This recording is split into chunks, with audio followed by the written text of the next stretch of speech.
Number one. Number one. Number one. Number... Oh. Didn't see you there.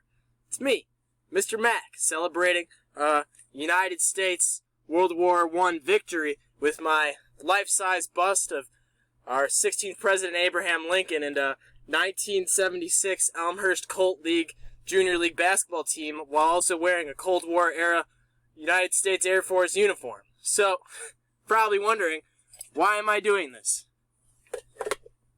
Moving on, I just wanted to give you guys a little rundown on what's going on with this week here in my very disheveled home room in a basement.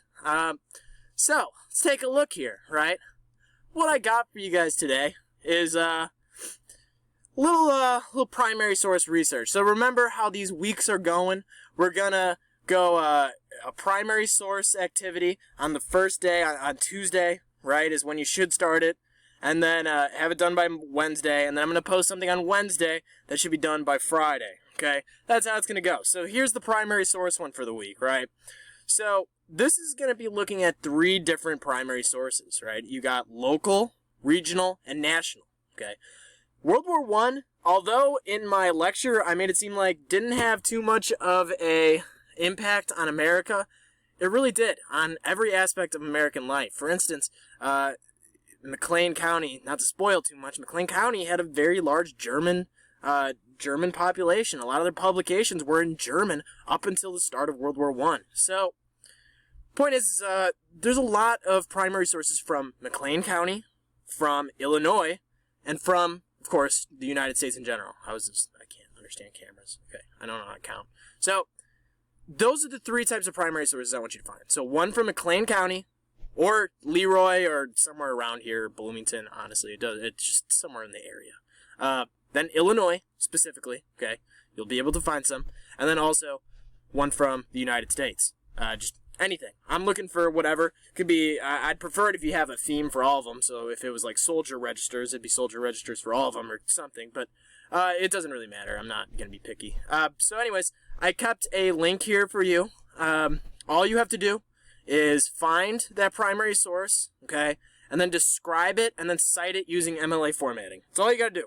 Find those 3 primary sources. Here's a website that is pretty useful. If you remember using newspapers.com, pretty much the exact same thing, but it's all Illinois newspapers, okay? So you can easily look up, say, just the Pantograph, or just another Bloomington Normal area newspaper, which I think is just Pantograph. I don't know. I'm a suburbs kid. So, anyways, Daily Herald. Woo.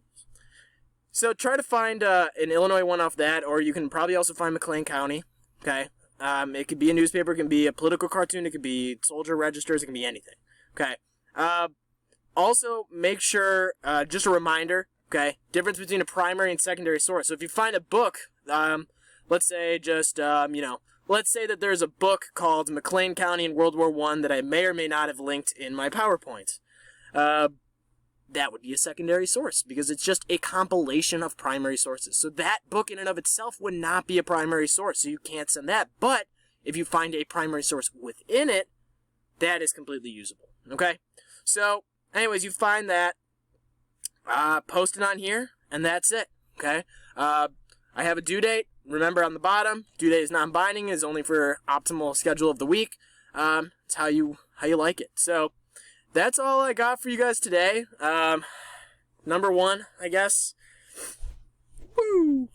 Don't ask me where I got half this stuff. But, from, Abe Lincoln and me to you guys, make sure you're staying safe, staying healthy, staying, quarantined and whatnot. Hope you guys are doing well, and, make sure you're talking to me, talking to Mr. Marcy. If you have any issues, we're here to help. Probably not Abe Lincoln because he's dead. So, talk to you guys later. See you guys tomorrow.